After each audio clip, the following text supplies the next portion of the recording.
Hello, listeners, and welcome to another episode of All in Our Business podcast, the show where we discuss hot and controversial relationship topics while sharing our love journey along the way. It's your boy, TC. And it's your girl, Kiki. What we got, baby? We got any shout-outs today? Yes, this week we want to shout out our favorite Facebook ladies. We call them the Dynamic Duo. Our Aunt Joyce and Cleo.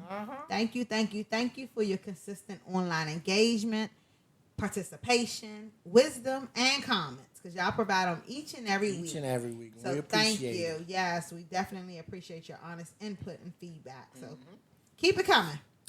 Keep it coming. Thank you, ladies. We appreciate you, seriously. All right, what we got, baby? What's our topic for today? All right, this week we're going to kind of step into the pews. Okay. We're going to ask a healthy, uncomfortable question that millions of people of faith wrestle with behind closed doors. Okay. What is that, baby? Should Christians stay in unhappy marriages? So this is part 2. We actually did this once before. You're right. But with the recent Tina Campbell and Teddy Campbell situation, we figured it had to be resurfaced and had to be touched again. So we're going to go on and touch it for part 2. Okay. All right? Okay. So has the church failed us when it comes to the marriages? Look, we've all heard the sermons, God hates divorce. Or just pray a little harder. Or perhaps fast another 3 days and watch God move.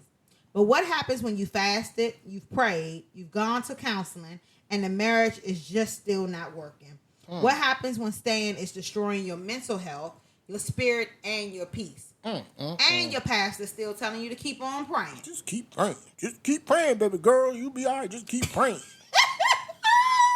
I'm about to have a heart attack. I'm about to take somebody else's heart. I'm about to take somebody's head off. One of the two. Yeah. Okay, Okay, let me get to the yes, scripture. please get into the scripture. We're gonna need Jesus. And we joking a little bit, but this is a serious. It really it's is a serious subject and a serious topic. Yeah. So we just gotta we gotta laugh a little bit every once in a while when things are heavy. So we do. But the scripture for this week is John 16:33. I have told you these things so that in me you may have peace. In this world you will have trouble, but that heart I have overcome the world. End of the episode? Say it again. End of the episode? Pretty much. God told me he gave me peace. That's what I'm about to have in this. Yeah, nah, for real. No, All but right, so this conversation... Oh, go ahead, sorry. no, baby. go ahead. No, you got it. Okay, I'm just going to say this conversation took center stage globally because of the massive shakeup in the gospel music community. Last month, in April, Teddy Campbell officially filed for divorce from the gospel icon, Tina Campbell. One half of Mary. Oh, yes. After 25 years of marriage. 25. Wow. The internet has been in an absolute uproar. And court documents show that they've actually been quietly separated since June 2024. So I think that this hits deep in what you were saying, because Tina Campbell was the poster child for standing for your marriage. Very true. Reality show. I'm back in 2014, actually, when Teddy's infidelity came to light, and it was played out on the reality show. I don't remember that episode. Yeah, Mary. I don't know. She went on because the sister was like, "You just gotta pray about it." She was like, "No, I don't want to pray no more." Right. Wow. She was livid. I mean, as she should be. Right. But she still stayed there. Well, she said that she was, in quotes, 190% committed to that man. So she chose to stay. She chose to forgive. They released albums together, renewed their vows, traveled the world, telling the church body that God can fix any broken marriage. That was then. And now, he, not she, filed for divorce. The man she fought publicly to keep is the one who's walking away. So today, we're going to use this heartbreaking modern reality to unpack kind of like the theology of enduring unhappiness. Okay. You got it, baby. And the church's input as it comes to this. Gotcha. All right. You got it, baby. Go ahead, honey. All right. So we'll start with we're going to call it the Tina Campbell effect. It is what it is. or the burden of standing, right? So let's really unpack the Tina and Teddy situation because it's a perfect case study for the weight Christian culture places on a woman to preserve the family structure at all costs. At all costs. You think so? Yes. And especially in this case, yes. More importantly, she stood there and stayed around even through the hurt, the pain, the disappointment, all of that. She was still there. You've seen women or men, both, not discriminating, you've seen men or women who deal with infidelity and they just can't get over it. That is the ultimate disrespect for a man and the ultimate disloyalty for a woman. How do you see or even hear that your man or your female or your woman has cheated, constantly is cheating, and you still stay? It takes a lot to even entertain that. Not really. Oh, it does. No. Because if your faith has taught you that you're supposed to endure it through thick and thin till death do you part, you sit back and you how say... many people honestly take to that vow? A lot of people, babe. A lot of people. You'd be surprised. I'd really be surprised. You will be surprised. There are people that are in unhealthy, unhappy marriages, have dealt with whether it's infidelity, whether it's trust issues, whatever other kind of issues that you've had going on, even just grew apart. And they stay because they fear the public shame of the church. But and because the church has taught people that if your marriage failed, it means that you didn't have enough faith, or you didn't submit enough, or you didn't pray hard enough, or you didn't do something enough. And that's why it failed. I can't take, this is just me, I cannot take the emotional exhaustion of that. I could not. I would not. I will not. I shall not. That has no amount of faith in this world can do that. How do you wake up every morning knowing the person you're laying beside decided to be with somebody else, and you're fine waking up every single morning beside that? It's a word called forgiveness. That's a lot of forgiveness. Because if that's what God has you to walk in, then that's what you have to walk in. Right. That's true. If that person is who you're meant for. I'm not going to say this. No, I'm going to say this, but don't take it the wrong way. I don't care how you take it. Sometimes we marry the wrong people. That is very true. We do. So when you marry the wrong person, and it's detrimental to your physical, your emotional, your spiritual health, how do you still stay in that situation and be good with it? You're supposed to endure all things. So I'm supposed to have a stroke. I'm supposed to have a heart attack. I'm supposed to have anxiety attacks every day. I'm supposed to be miserable every day. Maybe it's not going to be every day. Maybe God's going to turn it around for you. Isn't that what the church preach? So if God don't want you with that person, how do you know that? Listen to where I'm going. If God don't want you with that person, do you think he's going to allow you to endure it? I'm just asking. Just asking for the people in the back. Can you hear me back there? Okay, so you're saying God do believe in divorces. I'm not saying God believes in divorces, but God believes in not being with the wrong person. So God believes in divorces? No. What happens if you're with the wrong person? Listen to what I'm about. What happens if you're married to the wrong person? God gives you free will. We make mistakes every day. Who's to say you didn't marry the wrong person? And now he's bringing forth, I'm going to say it like this. He's allowing it to happen because he knew that was not who you're supposed to be with. How do you deal with that? Knowing this person I'm with hurt me to my core. I try to forgive them, but I wake up and every day I see that flash before my eyes. some point you're gonna have to forgive them though, because forgiveness is for your own self, so you can be free of the situation. Now, forgiveness does not necessarily mean they still have the same access to you. So I'm not saying you can forgive them and still be married to them. You can forgive them and no longer be married to them, but you're still gonna have to ultimately forgive them. Okay. So I think what we're saying, we think that the church formula is faith plus forgiveness equals happily ever after. Is what Tina was thinking sometimes with her husband. Okay. That sounds nice. But you no, I'm just being honest. That sounds nice. Yeah. But you can't use your faith to control another person's free will. Okay, so let me I can have all the faith in the world. And if you don't, or if you don't want to be in this, it don't matter what I do or what I say. So you're saying both people need to have... Both people need to be on the same page. And evidently, despite the taking it and dragging it along for a little bit, one of them didn't have it. Or one of them didn't have the will to even stay in it. So, how do you handle that? Yeah. Well, you can't. You gotta let them go. But you just said God don't want it. You gotta have the faith. You do, but again, like you said, you can't keep someone somewhere they don't want to be.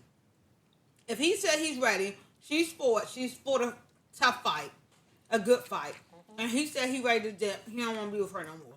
So what is she supposed to do? Force him to stay? You just said she got faith. Yeah, I said she has it, but she can't keep him there. If he wants to leave, he wants to leave. Then where's the faith going?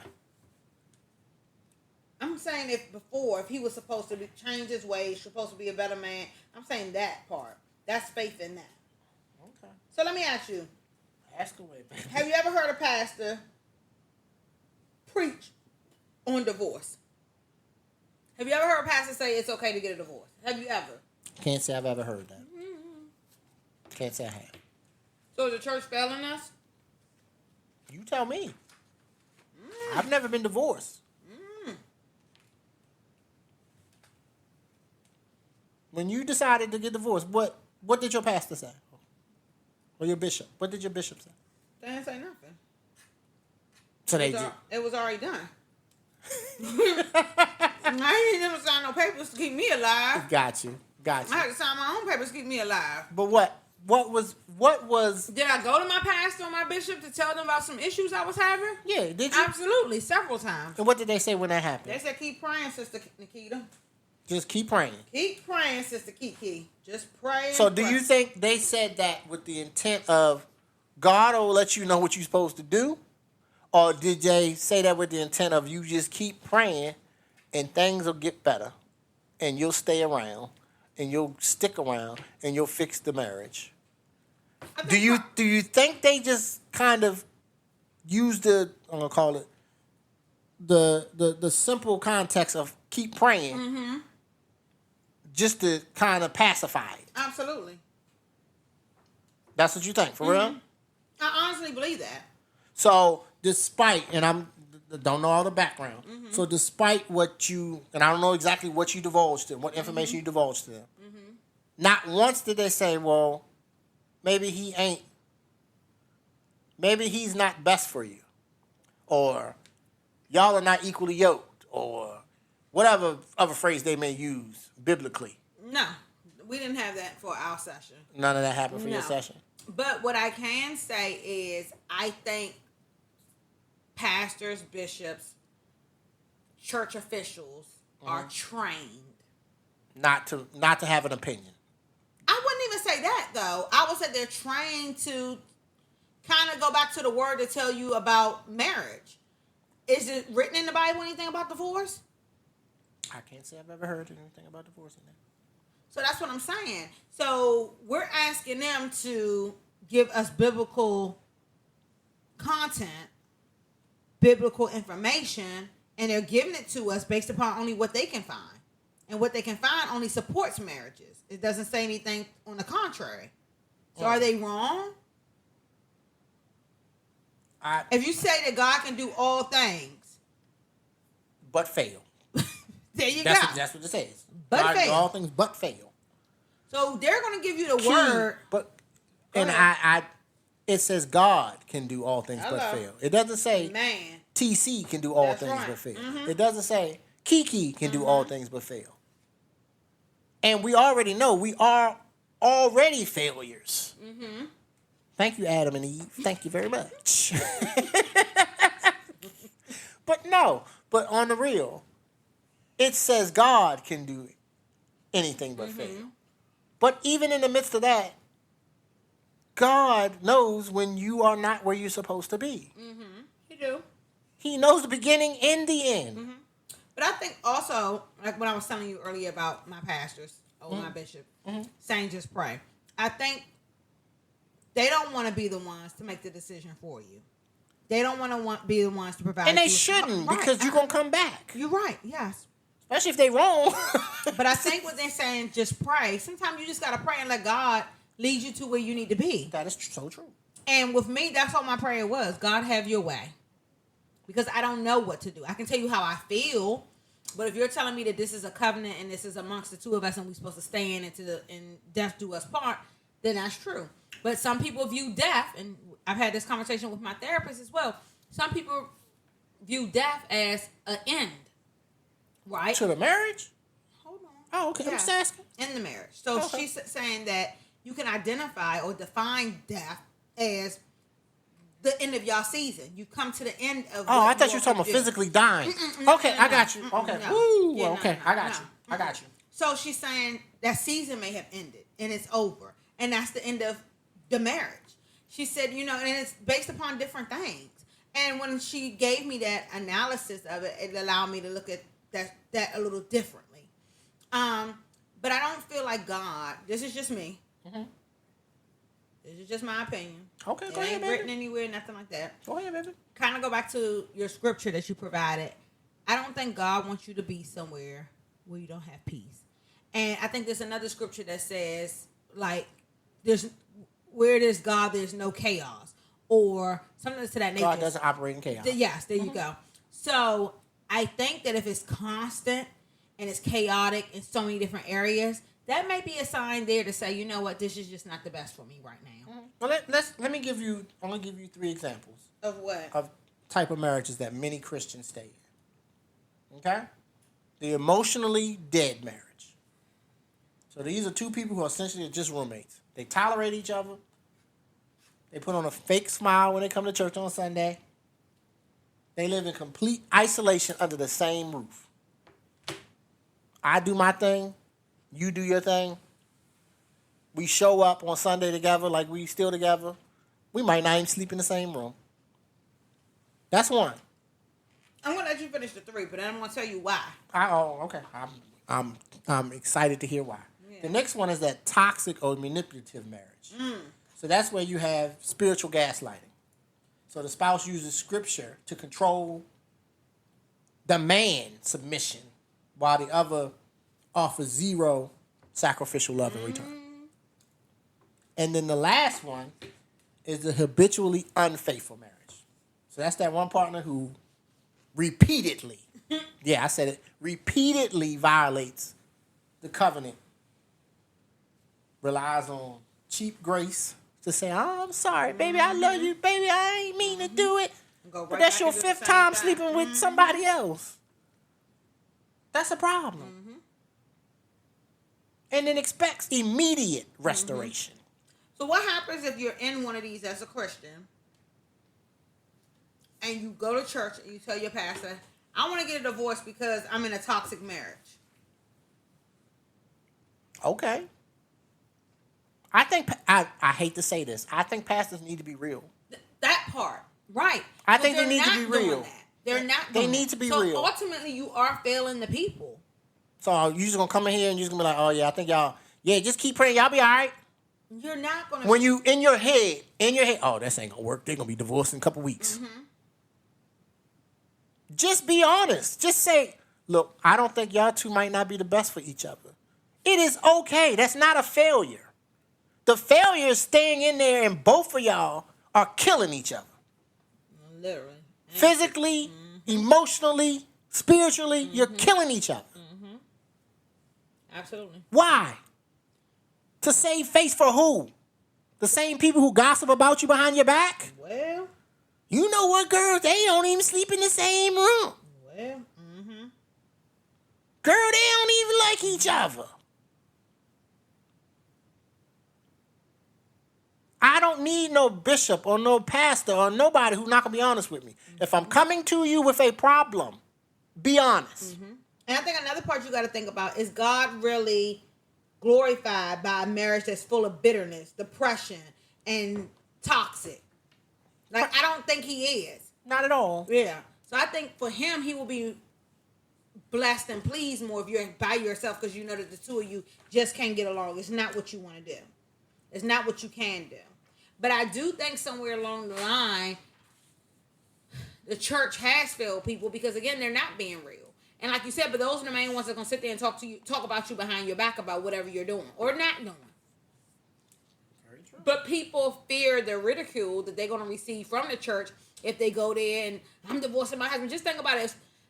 If your pastor was undergoing a divorce, would you look at him differently? I wouldn't because he's a man or a female. How many people would? A lot. Exactly. So instead, guess what you got to do? You got to fake it till you make it. You got to pretend like everything works, everything's happy, everything's good, even though it's not. And you can't stand your spouse. How many pastors you think are up there on the pulpit preaching and go home and can't even be a good husband to their wives? But let me say this, and you've heard this scripture before. Jesus said, "Let the first one who have not sinned throw the first stone." Come on. And last time I checked, in that scripture, everybody walked away. Everyone walked away. Nobody threw a stone. No, couldn't. Not a single person. I mean, Jesus probably could throw one, but who are you gonna throw it at? Ain't nobody there. Right. Yeah. So we have to come to grips with reality. We have people who marry for the wrong reasons. Yes. We have people who marry for alternative motives. Yes. We have people who just want to be married. Yes. Plain and simple. Yes. Don't know who the person is they marrying. I have no idea. That's the truth. Yeah. But I think that this is important. Go ahead. That the church has failed us by teaching us how to perform marriage rather than how to build a healthy relationship to begin with. I would agree It's with like, you there. let me just tell you, in the marriage, this is what you're supposed to do. What about the foundation first? Because you got to build the home first. You can't just live in it. You can't just, with okay, no we're walls. just going to go. Yeah. So it's like, here's this marriage. I'm just going to tell you what you're supposed to do now that you're in it. No. You got to train us and tell us how to even get to it to create a strong foundation. And I think for us, and we've said this in previous episodes, the marriage God's way class that they hold at Reed Temple, the church that I go to, is so important for that foundation. It is. And I'm not trying to be handing out business, but we started with how many couples? 6? 7. 6 or 7 couples? How many ended? 3? We ended with 3? 3. And out of those 3, one couple broke up a few weeks later. Very true. Yeah. So 2 out of 7 Yeah. in our session stayed together. Yeah. One couple got married. Yes. Well, we didn't count that because they started late. But Well, but still. Okay. And then the other couple was us. yeah. 2 out of 7 or 2 out of 6. I can't remember, even 6 or 7, whatever. But that's not even married yet. Yeah. So just imagine all 7 of those couples just decided we're going to get married. We ain't taking this foundational class. How many of those do you think would have stayed? Oh, no, Witchcom got married. Isaiah and his wife now. I forget. Melissa? Yeah, they got married. Well, there you go. Yeah. So 2 out of 7. No. Well, you said the other 2. One was already married, Yeah, that was technically. already So married. does that count? So 2 out of 6. Let's go 2 out of 6. And I mean, it's just interesting because when you heard their stories, when we were going around introducing ourselves, and we were just talking about building a foundation, one said, oh, we've been friends from high school and we just figured out we should just go ahead and do it. Another couple said we're getting old, so we should just go ahead and do it. Another couple said they just found each other and they realized that they total opposites and they're trying to make it work, so they're going to do it. Another couple was saying they live out of state And, we here and we just thought that, this would be something good for us to do. And they just did it. So we were going around and then we realized nothing was based upon love. I didn't hear any of that, but I'm going to leave that alone. Yeah. So I think also church has taught us to value the appearance of a unified family. Oh, you see a family that's a marriage and that's that, instead of the actual spiritual and emotional health of individuals within the family.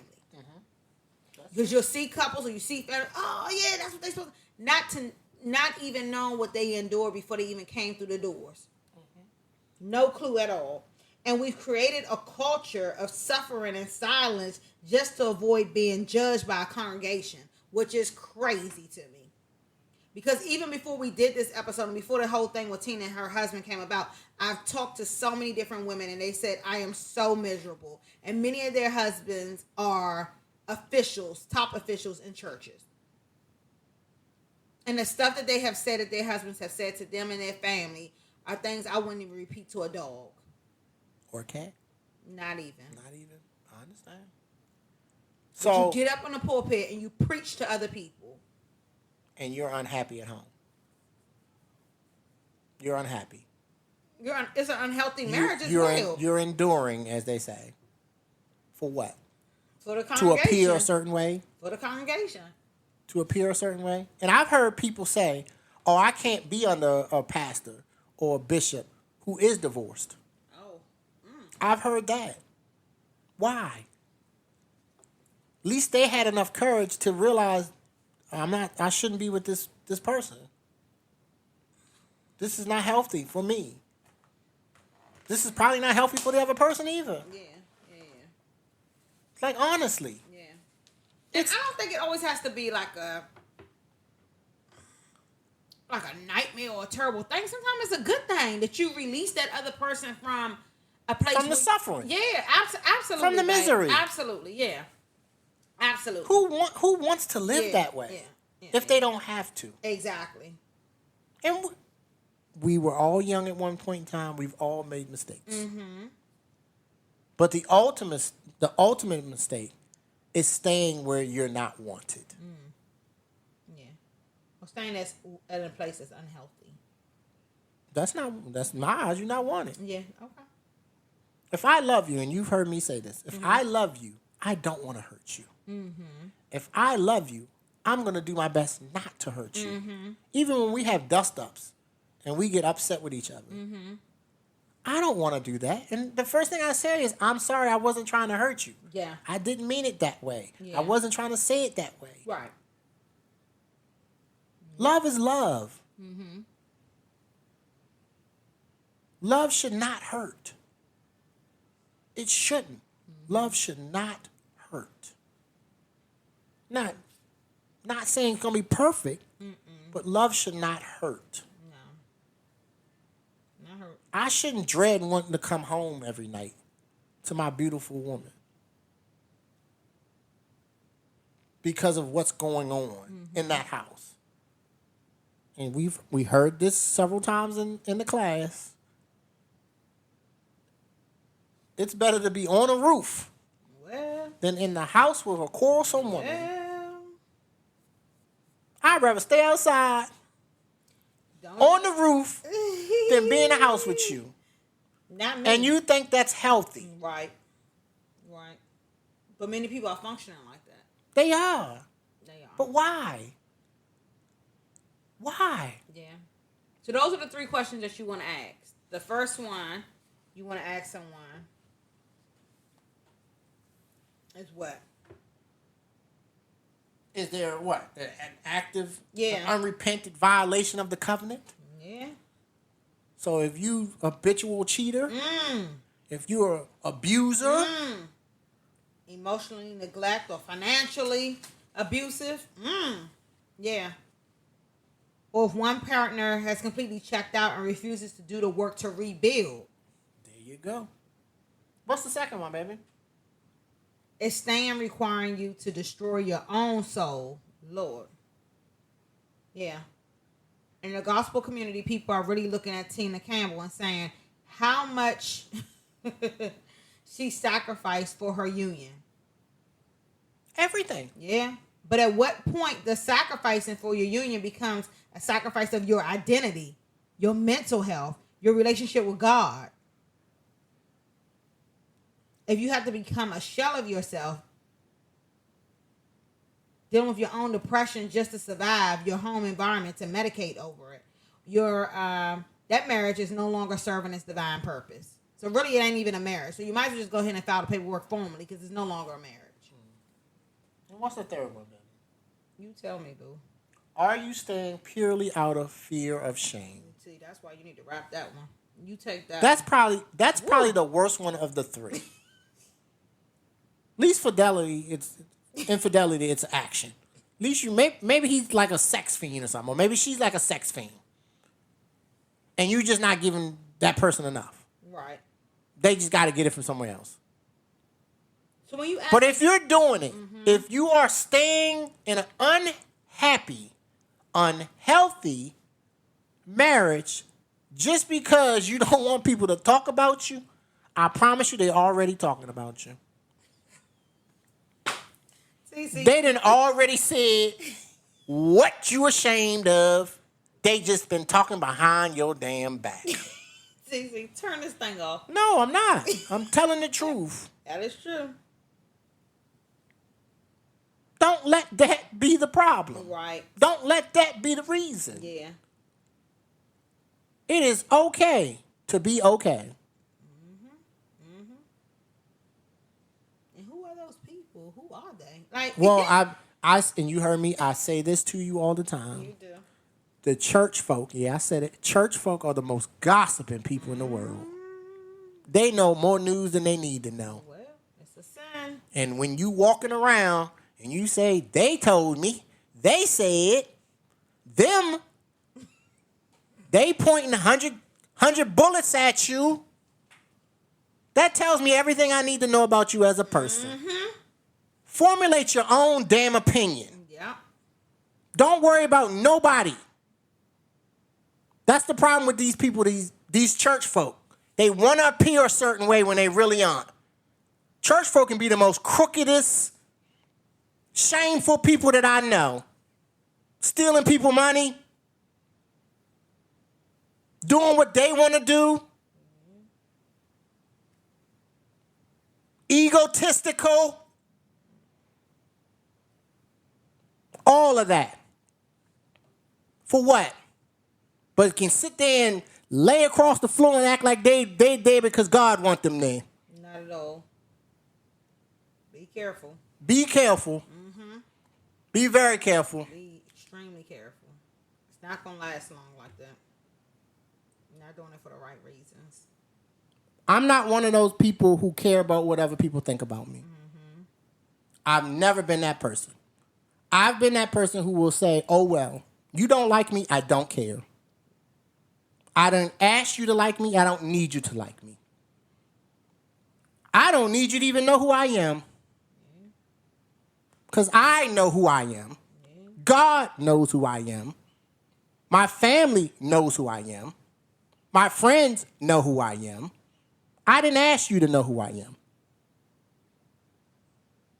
And at some point in time, you have to understand that. Why worry about what other people think about you? That's true.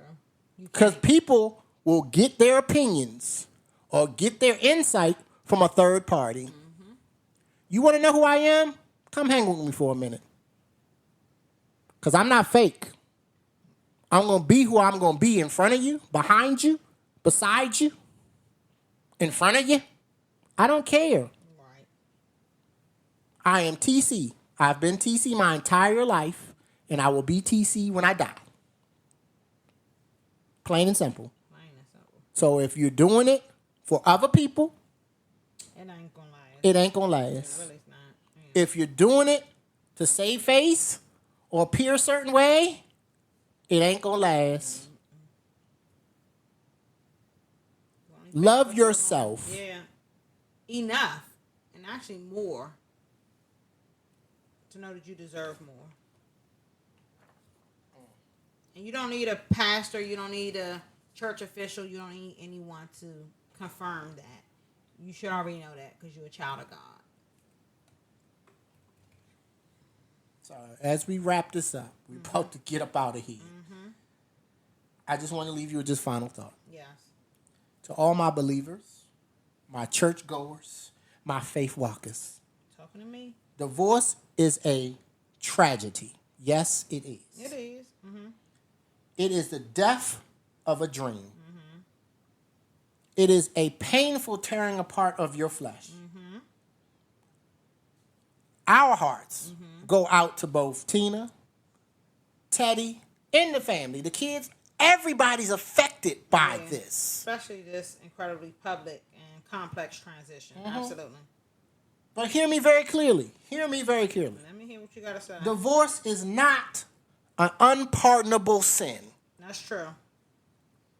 A unhappy, toxic marriage is not a lifetime prison sentence that God sentenced you to serve. Come on, preacher. If the church failed us by teaching us to value our institution over humanity, then so be it. But it's up to us to re-educate ourselves. Very true. Yeah. But sometimes walking in your own divine destiny means letting go of a history that can no longer sustain your future.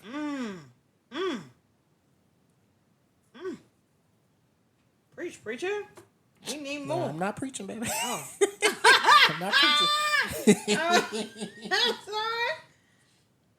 If you're standing in the middle of a storm, a marital storm, right now, stop looking at the onlookers in the pews.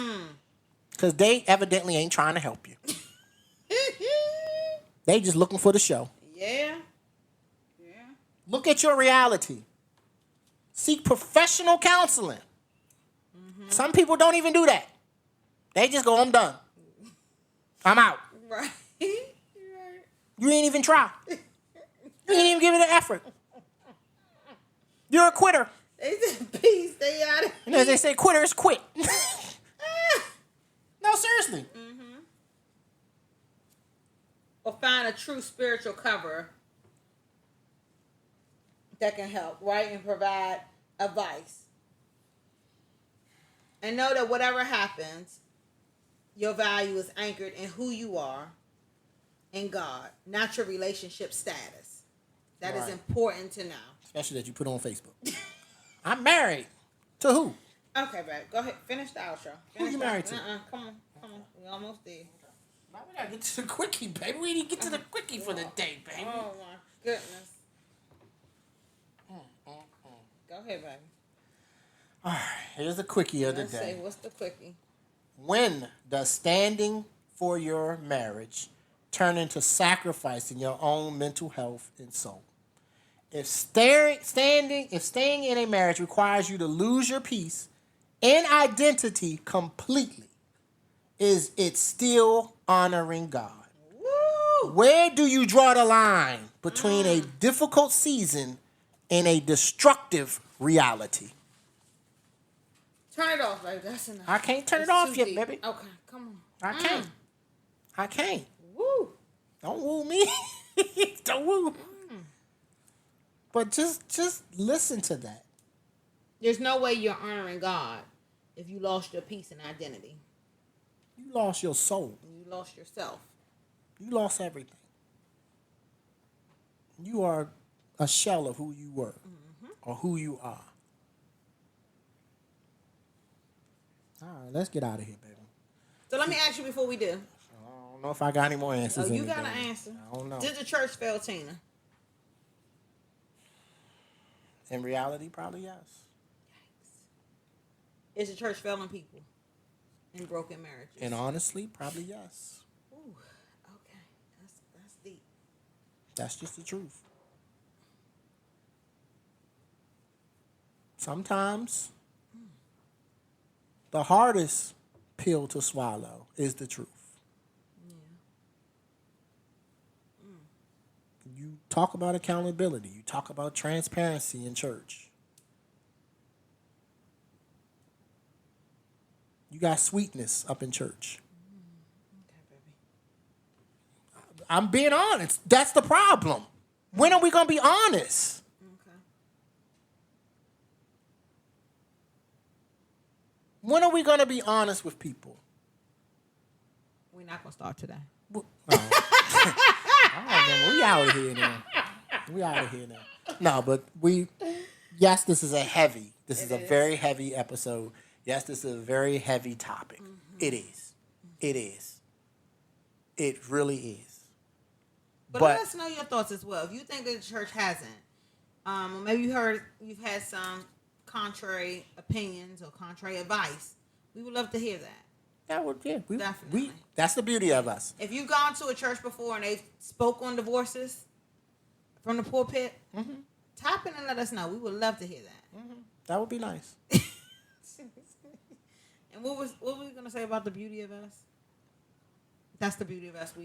The beauty of us is we don't mind. We don't mind hearing other people's opinions. Oh yeah. No, we would love to hear what y'all. If you feel we're wrong, tell us we're wrong. But last time I checked, your opinion is your opinion, mine is mine. Yeah, absolutely. That's why we do this. That's why. But you can't sit here and tell me at some point in time, if you were going through the storm and you went to your bishop, your pastor, you went to a minister on the staff, whatever, and asked them to be honest with you, would they give you an answer? Because I've heard, and take it the wrong way, I don't care. I've heard people say, I talk to God all the time. So when I come to ask you, what do you think? You talk to God all the time, remember? But when it comes to other people, you ain't got nothing to say. Right. You just say, keep praying. Keep praying. But then walk outside and you see sister in the parking lot and you go, girl, you heard what's going on over there? They about to get divorced. But I asked you. I asked you.